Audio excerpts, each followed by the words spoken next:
What is up, y'all? Man, what a week it was in Indianapolis for the National Scouting Combine. Got to shout out my sports arena brother, Eric Wilson. We had him on right before I left, talking about the years he's been out there. It's the 12th year of the Combine, and we'll get into that. But yeah, saying we should go out, and it's one hell of an event. I will say that much. So, anyway, I am Michael Caratanudo at Diablo00 on Twitter. Yes, Pac-12 preview here review, on Sideline Sports. As again, a lot of you were able to check out the National Scouting Combine. So able to live stream, and we won't get into the the wonderful world of internet. But anyway, phenomenal event. Indianapolis was a little bit cold, but I loved it, except for the wind. Most of y'all know me. I'm not a big fan of the crazy wind, so that's that. But there were snow flurries a little bit every day. I shouldn't say flurries. It was snowing mostly every day, but it was cool to see. And it was chilly. But the talent, again, National Scouting Combine. No, it's not the NFL Combine, but a lot of these young men are going to get opportunities. Whether it be in the NFL, yes, that is the goal. But, with the XFL, with the USFL, Canadian football, there were scouts from all over. There was even a scout from one of my most favorite Winter Olympic sports, the USA bobsled team was there. So, again, just about getting opportunities, and put on by Jimmy Kibble and his staff. They do a phenomenal job. The coaches they have there, and everything. So it was awesome to see. Plus, a little bit of a different twist for a National Scouting Combine. There was a game. Yes, an offense-defense game, kind of like you would see a spring game, but in college football, and it was cool. There were officials there, so we'll get into that. Again, just talking about what I see wrapping up. Again, you should definitely check out the highlights, as we were able to do the game live, get some great interviews and stuff like that. Also, I've been talking a little bit, obviously, about ASU hoops. Yes, that I know. But also we'll be talking about overall Pac-12 hoops. And man, what a season so far. I mean, college basketball has been awesome. And yes, in the midst of doing all this, of course, I've been watching college hoops because that's what I do. I love seeing the early season, tournament games, whether it's, Hawaii. Well, I say tournament games, but they have these invitationals, whether it be in the Bahamas, Hawaii, Las Vegas. ASU played back east again this year. So, yeah, teams just, again, playing in these tournaments that are absolutely awesome. But, yeah, when the season starts with football still going on, obviously, it's a duel. But, I mean, again, football being one day a week, fans of their teams able to check out their teams, and then most fans, as I've talked to, start watching more broadly, of course, after football ends or their team's football season ends. But yeah, it's one of those things where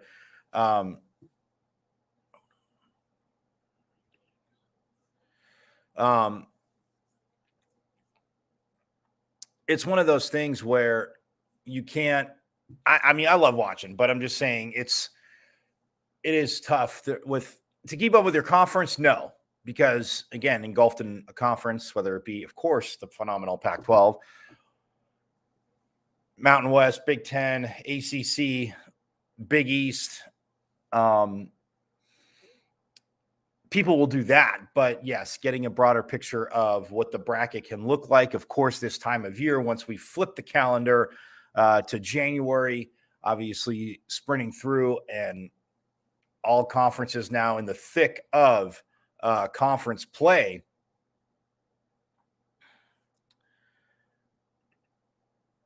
So to me, it's one of those things where, like in the Pac-12, I mean, the race for the top is absolutely is heating up. UCLA has a little bit of an edge to win the regular season. Of course, we do have the conference tournament, but since I'm talking Pac-12, we'll go with that. But yeah, it's on the men's side and the women's side is absolutely insane as well. I mean, the Utah women, the Utes got a big win over the Bruins last night over UCLA. So that's it's just, and I'll get to the standings in a minute, the rankings.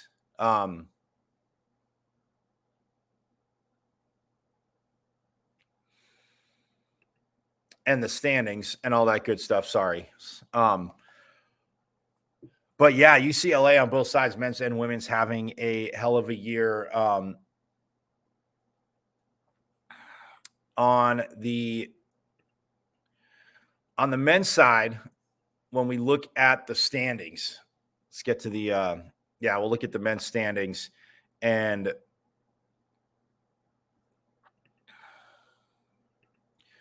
well, actually, you know what? Yeah, no, we will get to the standings first. We will get to the standings.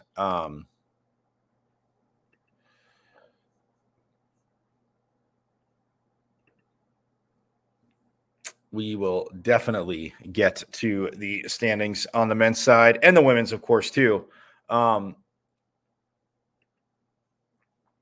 yeah, let's check out the men's first, because like I said, UCLA is up top, but it's not like they are running away with it, to say the least. And Arizona, who's again extremely, extremely talented. Tommy Lloyd, I mean, in his first 50 games, was 46-4, 45-5. I had it jotted down on an old thing with Tommy Lloyd, who has done a phenomenal job, was Mark Few's assistant coach at Gonzaga for what he was there for 12 years. So it stayed put, and we've seen the program that Gonzaga has built. So Arizona's there with a few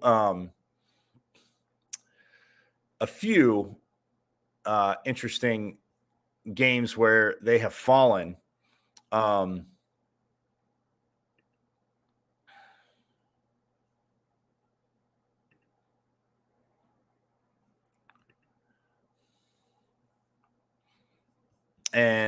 But again, they are right there in it. And for me, that's again, that's insane. So when we look at the men's standings, so right now UCLA is 8-2, and they're up top. Arizona is 8-3. They're half a game behind. They did beat UCLA the first time head-to-head down in Tucson. So again, they have one more battle in Los Angeles, and we'll see how that goes. The Trojans, they are 7-3 right now, one game back. This is all obviously conference records. UCLA, okay, they're 8-2 and 17-4 overall. The Wildcats, like I said, 8-3, half a game back of the Bruins. They're 19-3 overall. USC, 7-3 in conference play, 15-6 overall. The Utes, they are 8-4 overall, and also one game back. Well, yeah, 8-4 overall, or 8-4 in conference play, 15-8 overall. The Ducks, 7-4 in conference play, 13-9 overall. The Sun Devils, again, got off to a 2-0 start. They're now 6-5 in conference play and 15-7 overall. The Huskies, they are 5-7 in conference play, 13-10 overall. The Cougars, both teams in Washington, both 5-7 in conference play. Washington State, though, 10-13 overall.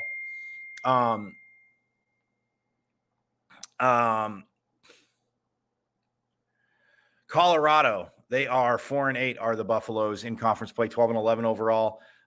Stanford 3-7 in conference play, 9-12 overall. Oregon State 3-8 in conference play, 9-13 overall, and the Golden Bears of Cal 2-8 conference play, 3-18 overall. This is on the men's side. And yes, there have been some pretty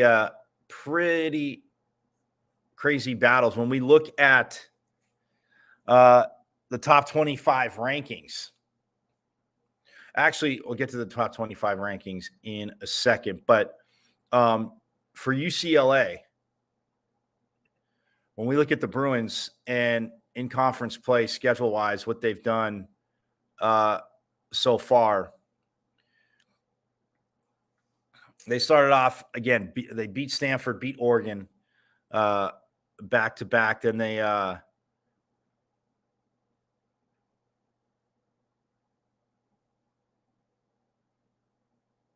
won 8 conference games to open conference play, Stanford and Oregon.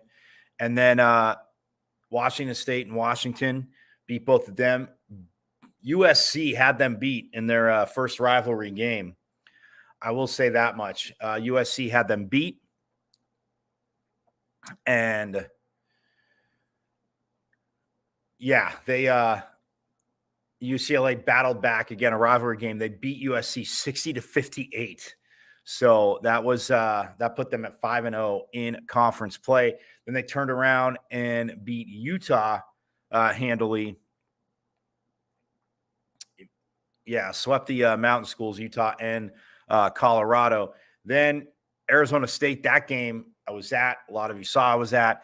They were going back and forth. Both teams, again, throwing punches. UCLA just went on a run at the end, but won that game 74-62 over the Sun Devils. But then they turn around and go to Tucson and lose 58-52.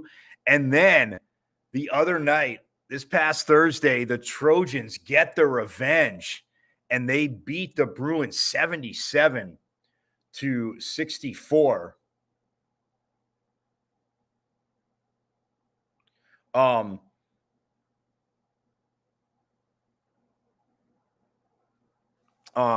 77-64.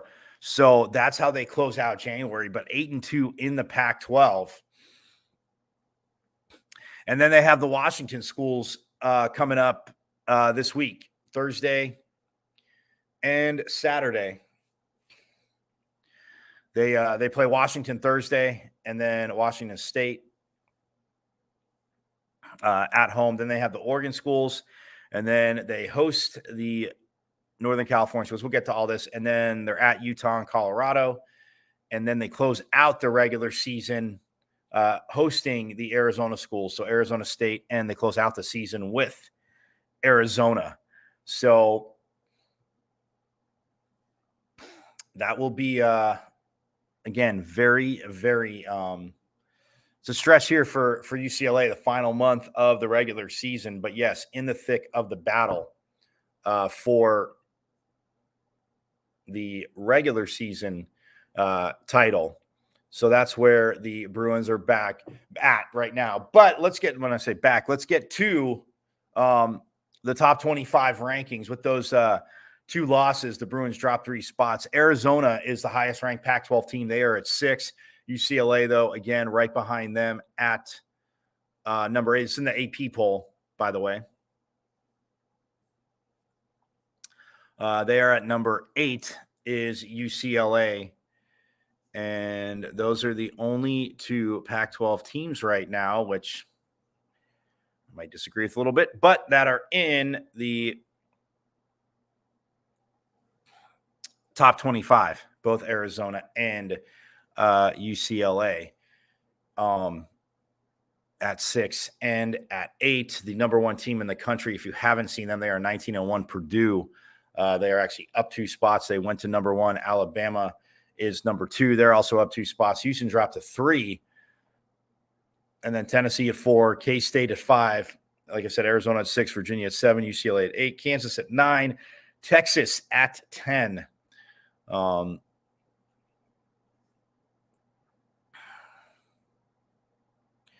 So yeah, very interesting though for again the Pac-12 because I mean I look at it and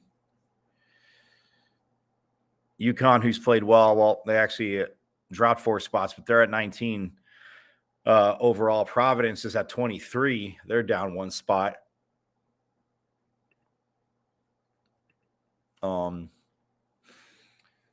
But yeah, the Trojans at 15-6. Again, a little surprised. Maybe not a 25. And again, a ton of teams. I see it. And no, it's not just a knee-jerk reaction after them just beating UCLA. But yeah, I mean, on the men's side, you look at that. UCLA, Arizona, definitely tournament teams. Then we have USC, Utah, Oregon, and Arizona State. Right there. I mean, Arizona State, well, let's get to Arizona first. But Arizona, like I said, at 8-3 here on the men's side, they've yeah,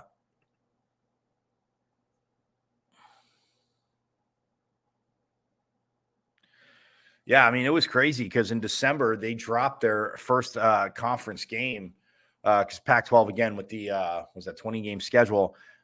They start playing. There's 2 conference games that hit in December, and they lost to Utah. Granted, on the road at Utah, 81-66, and they turned around and they beat Cal 81-68. Then when they hit conference play, again opened up on New Year's Eve at rivals in Tempe at ASU.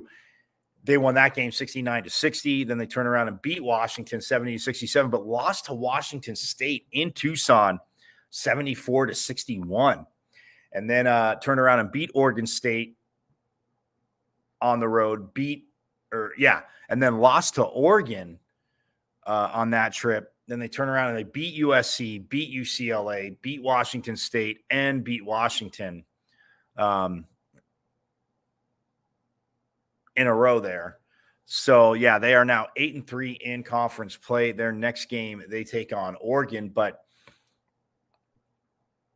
yeah, I mean, you look at a team that, quality victories, obviously at a conference. They beat San Diego State when they were 17th in the country. They beat Creighton when they were the 10th team, when they were ranked 10th in the country. They beat Tennessee back in December, who was 6th ranked at the time, and they beat them 75-70. Also got a big win over Indiana, 89-75. People say, oh, well, Indiana might not be doing that great in the Big Ten. No. The Big Ten has gotten so much love the last few years. And again, the top teams have deserved it. I mean, I'm not going to say they haven't, but other teams benefit in going to the tournament because of that and saying, oh, they just beat each other up and all that. Yes, again, conferences tend to do that. So, but yeah, when, like I said, that win over Indiana, San Diego State, who's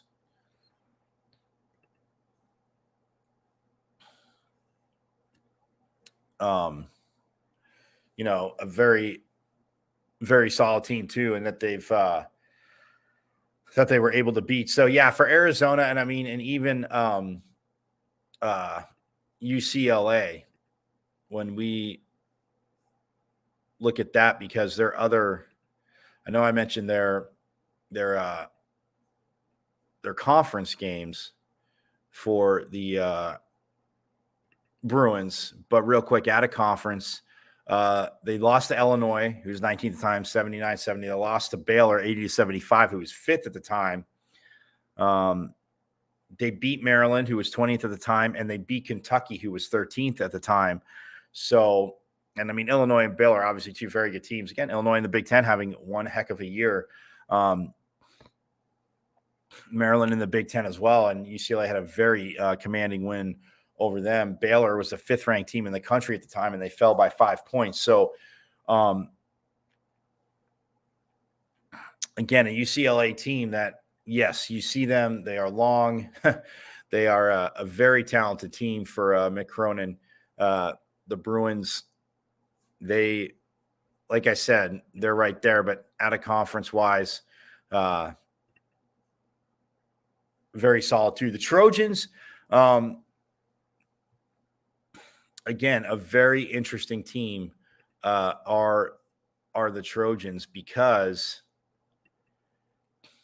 they said 15-6 overall, and they're third in the Pac-12. But they took Tennessee when Tennessee was 22nd early in the season. They lost them in overtime, though, 73-66. They did lose to Wisconsin 64-59. They did beat a 19th ranked Auburn team 74-71.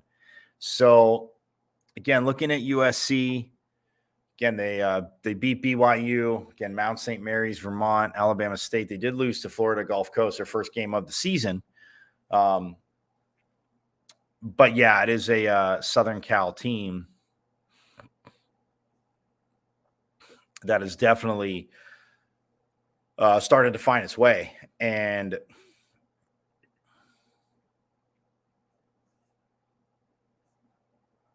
they're interesting because they're on that in, and we'll get to bracketology again. I'll get to both men's and women's. But yeah, so for USC again, they need to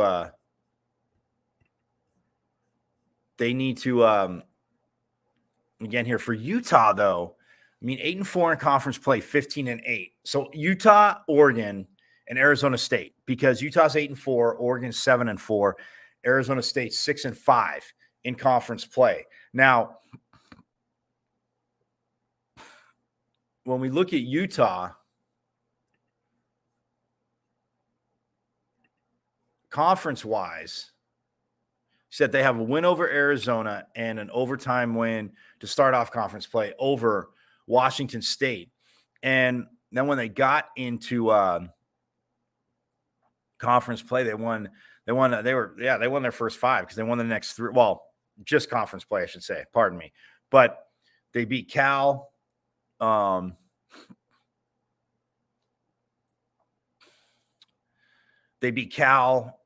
Beat Stanford, and then beat Oregon State. Then they lost to Oregon, lost to UCLA, lost to USC. They beat Washington State, Washington, and Oregon State, but then they got beat by Oregon again. So for Utah, they have Stanford and Cal coming up again, and then they play Colorado, and then they come to Tempe to play – or no, they come to Tucson, to play Arizona. Then they'll head up to Tempe to play Arizona State when Colorado and Utah swing through here.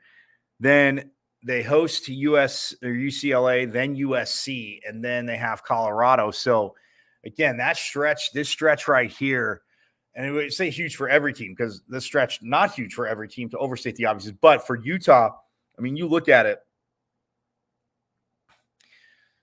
Stanford and Cal should be favored to win. Colorado, tough. Arizona, yeah, they beat them. They beat them, as we know, in Tucson. And players can say they don't talk about revenge, but I'm sure after this week, Arizona will be looking to that February 6th game with absolute venom. So not saying that Utah can't hang. We saw Washington State obviously go in there and win. UCLA went down to Tucson and lost. So Washington State or Utah, when they go to Arizona on February 16th, just again, and we'll get to that, but remember I said it is going to be absolute venom from the Wildcats. And then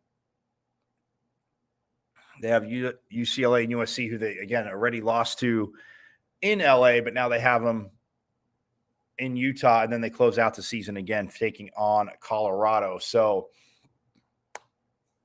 that's how they have their work cut out for them in that aspect. And then for Oregon, for the Ducks, this is where it gets interesting too, real quick, because again, Dana Altman has them playing very well. But you look at, again, they lost to number 3 Houston early in the season. They lost to number 20 UConn. They lost to 12th ranked Michigan State.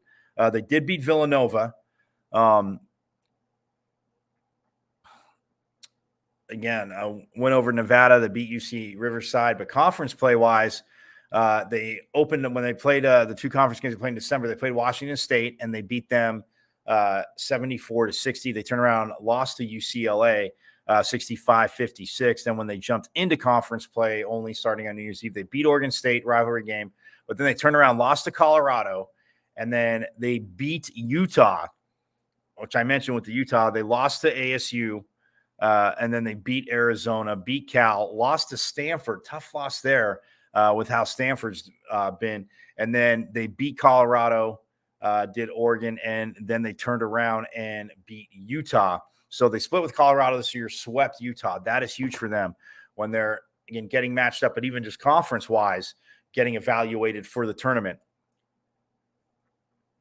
So, yeah, and now for Oregon, again, they come to the Arizona schools this Thursday. They're in Tucson, and then Saturday they are up here in Tempe to take on the Sun Devils. So, big stretch there, and then they have the LA schools at home, SC and UCLA. And that will be their only meetings this year. So that is going to be an absolutely huge road trip.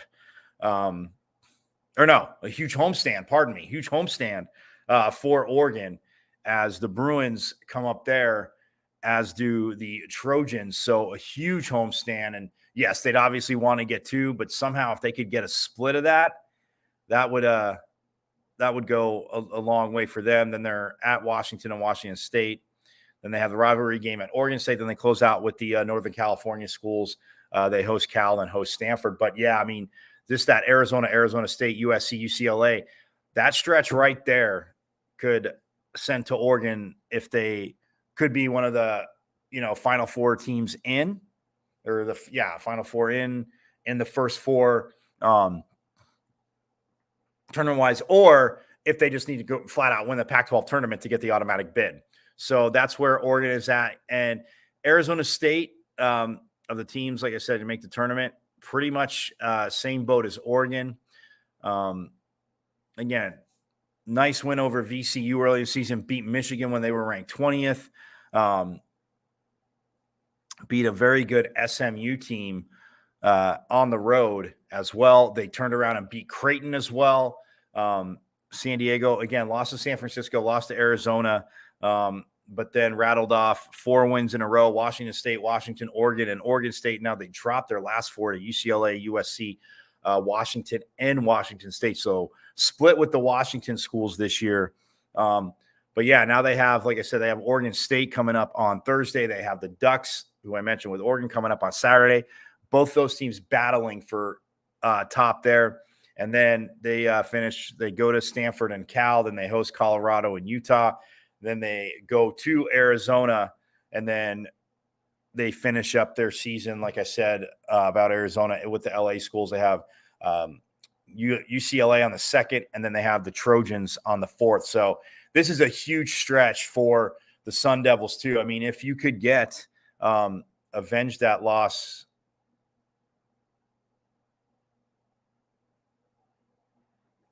Oh, I was Washington State. Yeah, if you could again sweep the Oregon schools and sweep the NorCal schools, that would be absolutely huge, because ASU already beat Stanford 168-64 here in Tempe. They had that huge comeback. Colorado, good or not, they had that ginormous comeback against Colorado. But yeah, you could sweep the Oregon schools, beat Stanford and Cal. You definitely put yourself in a good spot tournament wise. Colorado, on the other hand, again, they have that huge comeback. They can't get down that big at Colorado again when they go to Colorado, or when they host Colorado, and Utah. So they're looking to, again, get the sweep over Colorado, and a win over Utah would be huge. But yeah, I mean,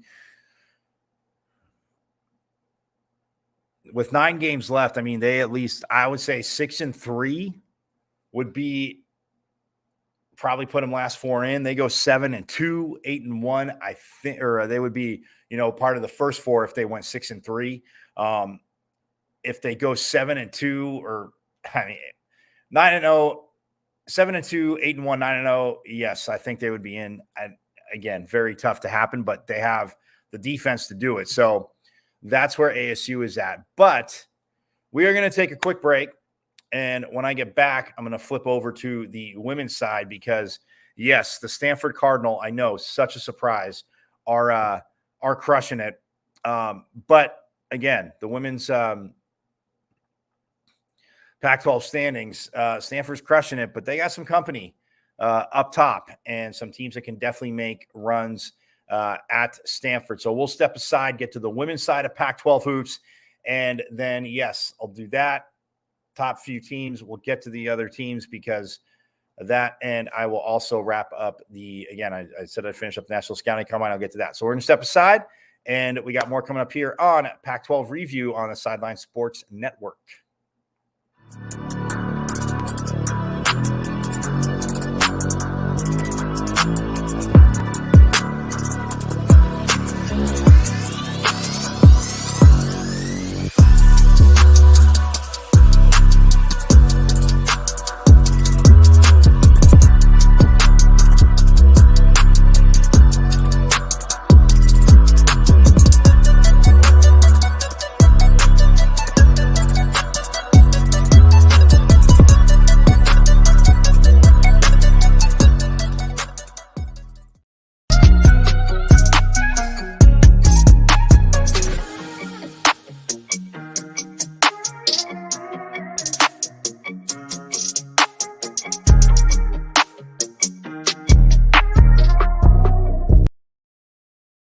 All right, back here on Pac-12 Review.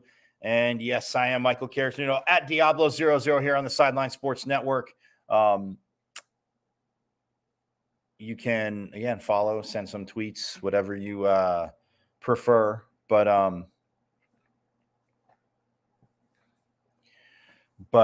yeah, it's one of those things where it is basketball season's been going. Yes, obviously I've been keeping up with it, been going, all that good stuff. And I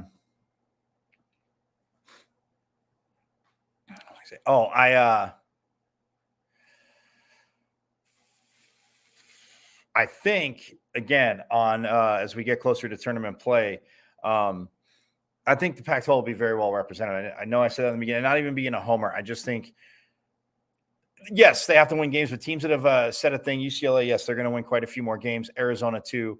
But like I said, USC, Utah, Oregon, Arizona State, those teams, again, just fighting to get in. All four of those teams, again, on any given night, yes, UCLA and USC could go through and win the Pac-12 tournament, which get the automatic bid, which they wouldn't really need to. But when I talk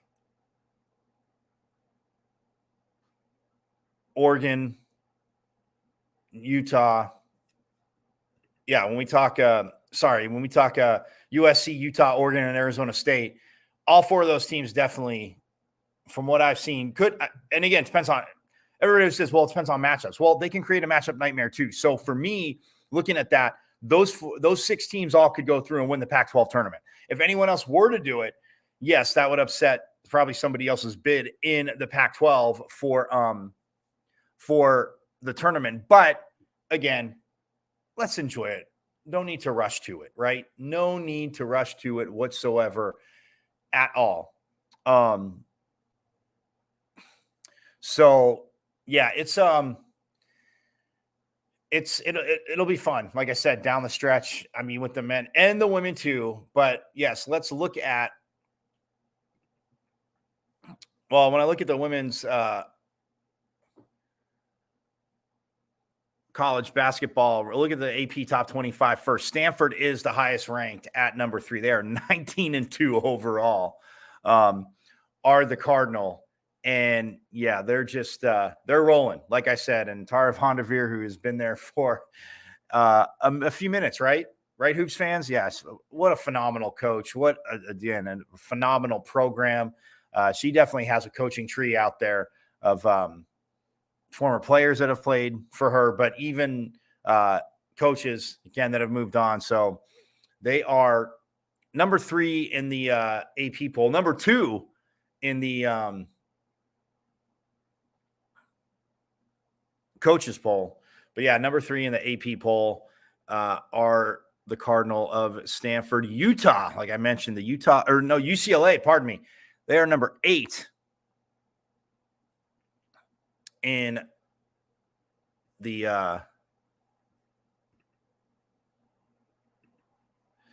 the rankings right now. So UCLA at 8. So Stanford at 3, UCLA 8, Utah at number 9.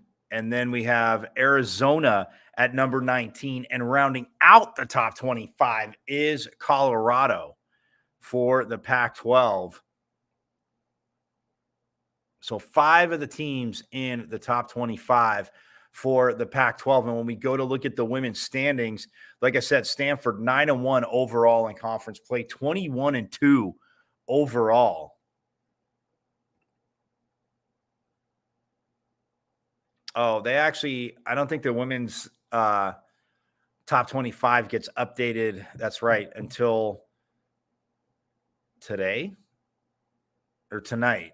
So yeah, because Stanford was number 3 in the last poll. So those were the 5 that were ranked. But anyway, Stanford 9-1 overall in conference play, 21-2, or 9-1 in conference play, 21-2 overall. Utah 8-2 in conference play, 18-2 overall. The Buffaloes of CU at 7-3 in conference play, 16-5 overall. Then we have UCLA, Arizona, and USC all at 6-4 in conference play. But the Bruins are 17-5 overall, the Wildcats 16-5, and the Trojans 16-5 overall as well. Then we get Washington State and Oregon both at 5-5 in conference play. The Cougars at 15-6, the Ducks at 14-7, and then the Huskies and the Beavers at 3-7 in conference play. Huskies 11-9 overall, the Beavers 11-10 overall. California, the Golden Bears 2-8 in conference play, 11-10 overall, and the Sun Devils 0-10 in conference play, 7-12 overall. But that is a team, and it's not an excuse. You talk to the first year head coach here at Arizona State, Natasha Adair, who's been, again, awesome and had to be like an unbelievable motivating speaker because the injuries that the Sun Devils have had, and she doesn't use them as excuses. They've gotten solid performances from players, but just the injuries, unfortunately, not having enough players and for COVID to have to forfeit some games. But man, she has kept them working hard and on the up and up. So still looking for that first conference win, but I think it's coming for the Sun Devils. But yeah, when we look at the top of this conference, though, Stanford, like I said, 9-1 overall.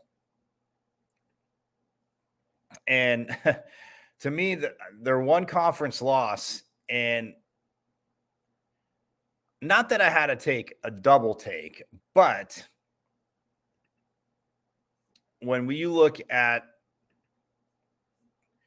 again, how dominant they've been and their one conference loss for the Cardinal,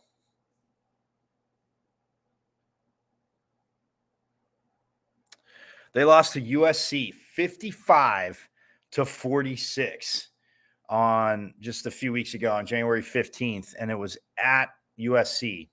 It was in Los Angeles, but that is their only loss, their conference loss. They have 2 losses, and they lost to number 1 South Carolina 76-71 in overtime.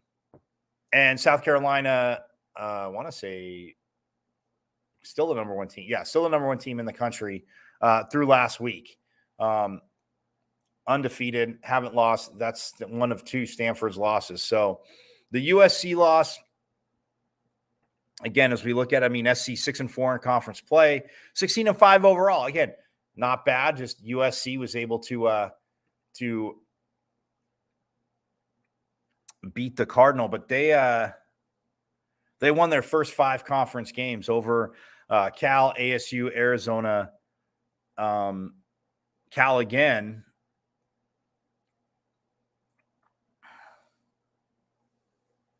And then, yeah, they beat Cal on December 23rd. Then they beat Cal on January 8th. But yeah, they won their first 5 conference games and then lost to USC, and now have won their last 4 as they beat Utah 74-62, and then beat Colorado, the 8th ranked team, the 24th ranked team, and then beat Oregon State, beat Oregon.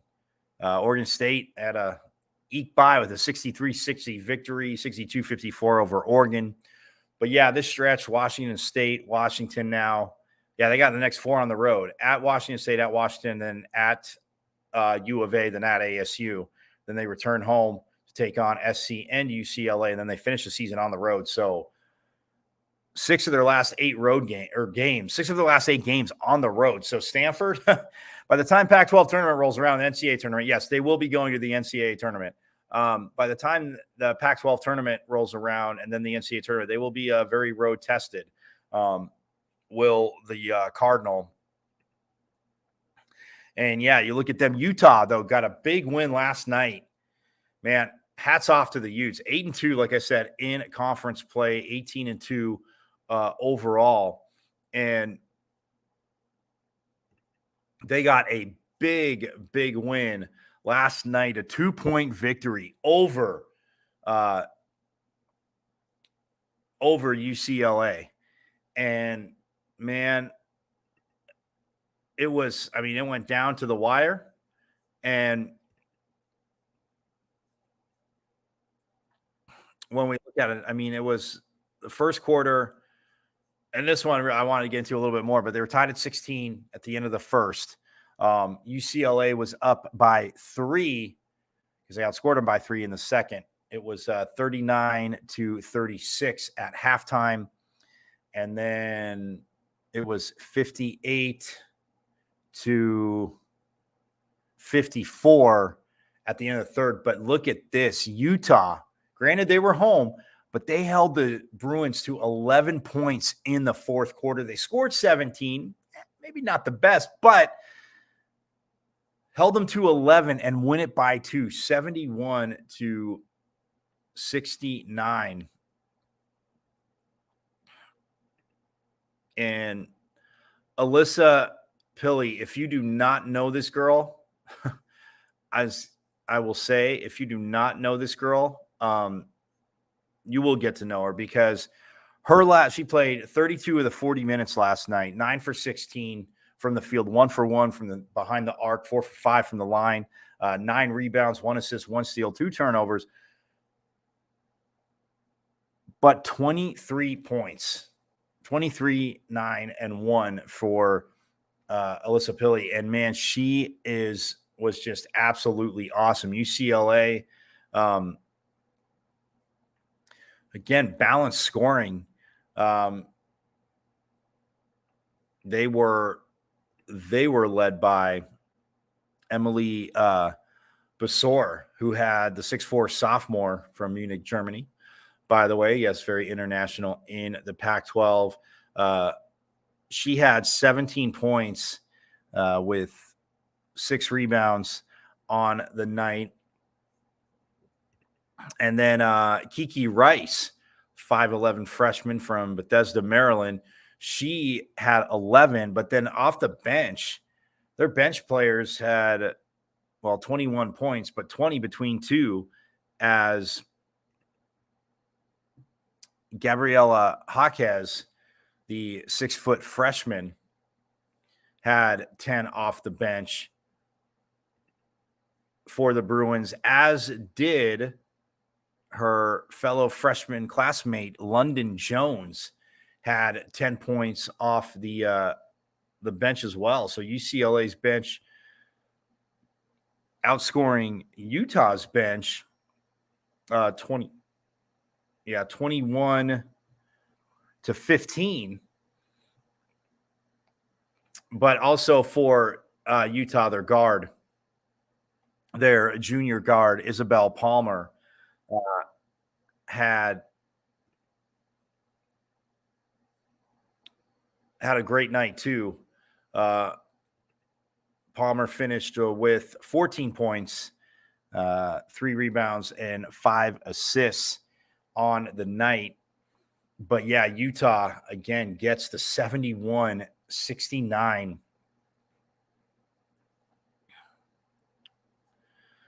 victory. I mean, it's a team that, I mean, UCLA shot 40% from the field, Utah at 38.3%. But UCLA 45% from the 3-point line. They were 9 for 20 from behind the arc. Utah just 26%, 7 for 26. But Utah shot 94% from the free throw line, and UCLA shot 63%. So huge right there. 19 attempts, 18 and 19 for Utah, 12 of 19 for the Bruins. So the little struggle, but man, what a great battle that game was. And like I said, for Utah, again, they're that team that looking at this stretch now, I mean, getting that huge win over UCLA, and yeah, that's the only time they see them. So yeah, so Utah, that is huge now as they're up top of UCLA again in the Pac-12 standings, like I talked about on the women's side. But I mean, they finish out. They're at the Oregon schools this week, at Oregon State, then Oregon, then they host Washington State, then they're at Arizona, and then at ASU, and then they close out the season hosting Cal and Stanford. So yeah, that last game against Stanford, if Utah, look, Utah right now, they're 8-2, so they're one game back of Stanford, and yes, they did lose to Stanford already, 74-62. So it's more like 1.5 games back, because if they ended up tied right now and didn't play again, Stanford would have the advantage. But it could get really crazy. That last game, so that last game of the season could be for the regular season Pac-12 title between Utah and Stanford, depending on how it plays out. They also need Stanford to get a loss. But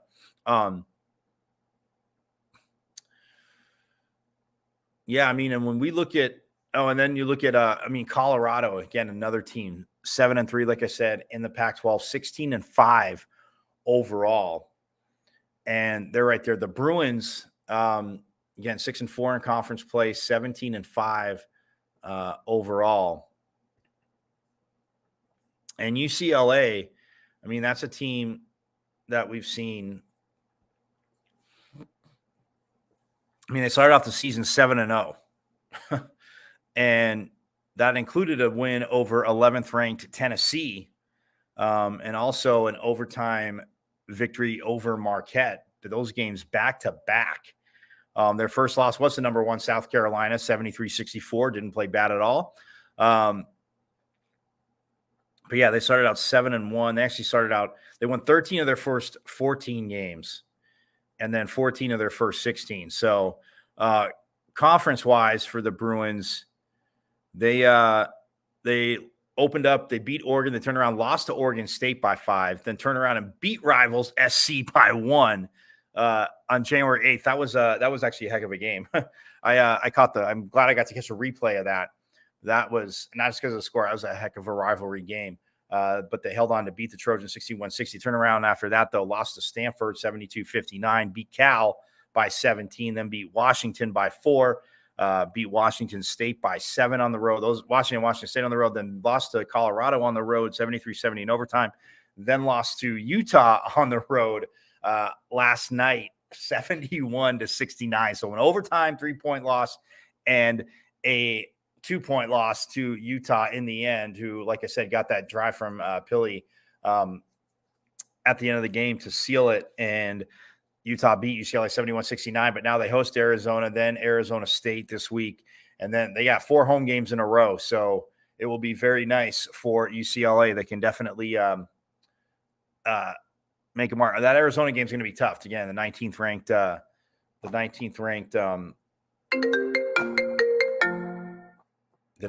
ranked Wildcats. Well, as of last week, we'll see what the new rankings say. But So they host Arizona, then Arizona State, then Oregon State, then Oregon. Then they hit the road for Cal and Stanford. And then they close out at the Washington's or home against the Washington schools. So 6 of their last 8 at home, very favorable for the Bruins. So yeah, look out for the Lady Bruins there. But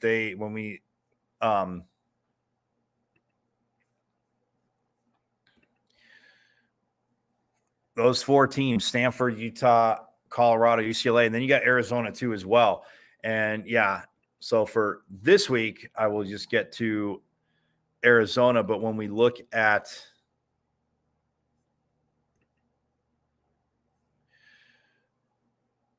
them in the standings, again, fifth in the Pac-12, and they're at 6-4, 16-5 overall. But for Arizona, looking at their schedule coming up, as again, they started out conference play 2-0, beating both ASU up in Tempe on December 29th and in Tucson, sorry, not in Tempe, in Tucson, December 29th, as they beat ASU and then they beat Cal. They lost to Stanford 73-57. Then they rattled off, they beat both Oregon schools. Then they lost to both mountain schools, Colorado and Utah. Utah was a 1-point game, 80-79, Colorado 72-65. So tough there. Then they beat ASU on the 22nd, 80-67. And then they beat Washington. Then they lost to Washington State, which Washington State, again, 5-5 in conference play, 15-6 overall. So they got the Wildcats there, beat them by 11. But now you look at Arizona's schedule. So they got 4 road games and 4 home games. So they go at the LA schools this week, at UCLA, then at USC. Then they're home for Stanford and Cal, and then home for Utah and Colorado. Then they finish the season on the road at the Oregon schools, in which they've beat both. So they would love to avenge those 2 losses against Utah and Colorado. That would be absolutely huge for the Wildcat women if they could do that at home. Again, positioning themselves for the tournament, and then they have their only matchups against UCLA and USC. So you definitely need to split there. I mean, obviously it would help to beat UCLA with them being it would help to beat both because USC is right below them in the standings. But you beat UCLA this Friday. If you can somehow sweep that, or you split one and somehow you get a win at home against Stanford, which again, 73-57 was the last time, but we'll see with the Cardinal, which that game will be on ESPN on Thursday. February 9th, that is, not this Thursday, but next Thursday. So to say the least, I mean, huge stretch here for Arizona, charging for the tournament. And quickly, we will look at, if you look at I love how, like on the bubble with the bracket watch, it's like right now, the bracketology I'm looking at, the 4 number 1s are South Carolina, Indiana, UConn, and Stanford. No surprise. Those are the 4 number 1s right now. And then when you look at the first 4 out, like the last 4 buys are USC, Miami, Washington State, and Columbia on the women's side. The last 4 in, Nebraska, Mississippi State, St. John's, and Purdue. The first 4 out, Marquette, Oregon State, Georgia, and Missouri. And then the next 4 out, West Virginia, Drake, Texas Tech, and Princeton on the women's side. And to me, when you look at Oregon State, they're 3-7 in the PAC, which, again, on the women's side, but again, 11-10 overall. And they have them in the first 4 out. So Oregon State, bracketology wise, again, not that the committee would look at it that way, but having a shot. But Washington State and USC both in, along with, Arizona would be automatically in, UCLA. So right now, you look at Washington State, USC, right, on the women's side. So Washington State, USC, and then you have Arizona, UCLA, Colorado, Utah, and Stanford. So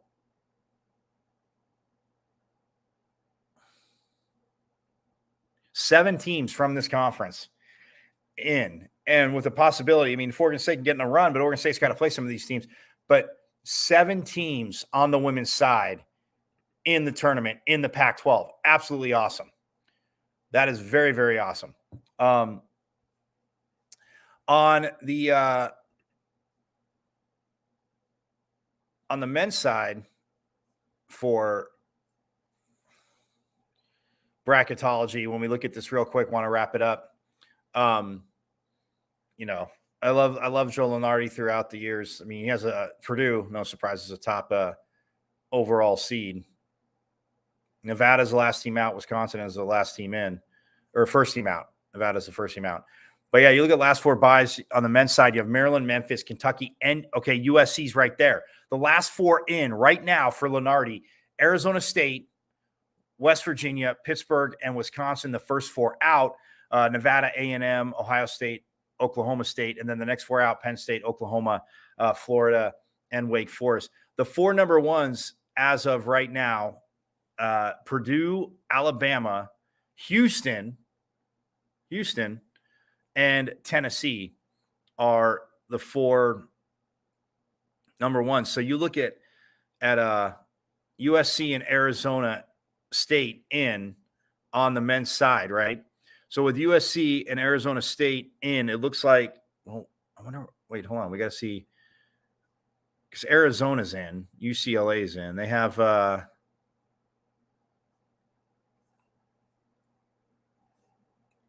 now, Arizona's a 2 seed in the West, according to bracketology. The Pac-12 would have 4 teams. Oh, wow. So it'd be Arizona, UCLA, USC,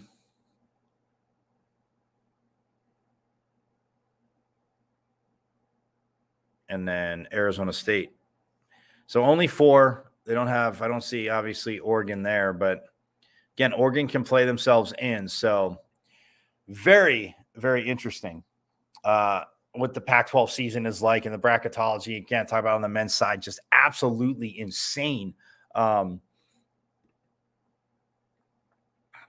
Absolutely insane overall. And again, love basketball season, the whole season. Love this time of year, the charge for obviously the conference tournament seedings and, of course, the NCAA tournament. So again, it was very awesome, but glad to be back, man. Wrapping it up here as, man, just so much awesomeness. A lot of great speakers that I got to hear at the National Scouting Combine. Again, that's why there were no shows last week, Monday or Friday. Oh, and by the way, when you're flying back from somewhere, and I should know this after, all these years of flying, going to different things.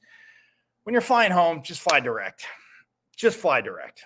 I'm not gonna get into, I'm not gonna complain, not gonna whine, but just fly direct is my my advice to all of you and myself. I'm gonna follow my own advice from now on. Yes, when flying back from somewhere, especially when you cross 2 time zones, just fly direct. Yes. Words of wisdom. But anyway, the National Scouting Combine, again, Jimmy Kibble and his staff as coaches doing a phenomenal job. They run a combine. You see everything to overstate the opposite you see at the NFL combines, which where a lot of these young men, and there's a young woman there this year who actually is she's a kicker, and she's played professionally, but came to the combine, National Scouting Combine, to work on it with the there were 2 sessions, the free agent session and the draft eligible session. So that being said, it's one of those things where the free agent session, again, saw some great numbers, guys, again, that have played. We talked to one young man that's actually played professionally over in Japan. And he said it was just a great experience, more opportunities. And with like, even in Europe and yeah, the NFL, yes, of course is the goal, but you have the Canadian Football League, obviously the XFL, the USFL, back in arena leagues. So the opportunities there a lot for these young men. And then one message that was, instilled over and over, which I appreciated a lot, was don't say no to an opportunity. If you, in the arena league, if you get the opportunity, play it. You're playing indoors for a season. See if you can get enough on there, work hard, and maybe you get a call from the Canadian League or the USFL, or like I said, the XFL. So it's very, the overall messages, again, from the staff that spoke, the coaches, and then again, the different scouts that were there. It was just an absolutely awesome event. But there are some young men, and I'll get to this. I'm going to work on having, again, they just left there too, but work on having quite a few of these young men on. Yes, I know they didn't play in the Pac-12, but football, but it's all right. Hey, we're flexible here. We can relate it. But again, shout out to my brother, Eric Wilson, again, for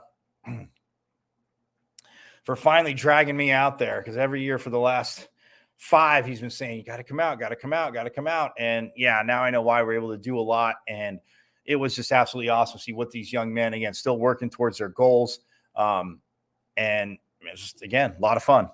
So a lot of fun, a lot of hard work put in, a lot of great people putting in a lot of work to get this going. And again, Jimmy Kibble and his staff, very, very grateful. But yeah, look forward to keep doing it in the future and seeing these young men, a lot of these young men succeed. And like I said, the USA bobsled team was there. So, man, had I known about that, again, bobsledding was one of the few winter sports that I would have loved to have tried. Not easy, but again, just, and no, for those of you watching that are saying, oh, like Cool Runnings, yes, that was based on a true story. No, and it is obviously very hard. But yes, one of my most favorite sports movies, again, based on a true story. You gotta love it. But again, an overall great week at the National Scouting Combine, and look forward to it. So going to get out of here. Everybody enjoy your week. Again, for Eric, yes, congratulations to your Eagles for beating the Niners, who, again, had to go down to, their 4th-string quarterback and then back to their quarterback who couldn't throw the ball. But the Eagles won. That's my only little pot shot. Congratulations to them, and the obviously Chiefs fans, congratulations to you as well. Going to get out of here. Again, enjoy college hoops this week. A lot of it on. Check it out. Enjoy it. I'll be back on Friday. Same bat time, same bat channel. And we'll talk about, so the games from Thursday night and the games coming up on Saturday. And also the games coming up on Friday night for the women, and the games that'll be coming up on the big games that'll be coming up on Sunday in hoops. So I'm going to get out of here. Everybody have a most great Monday. And as always, forks up.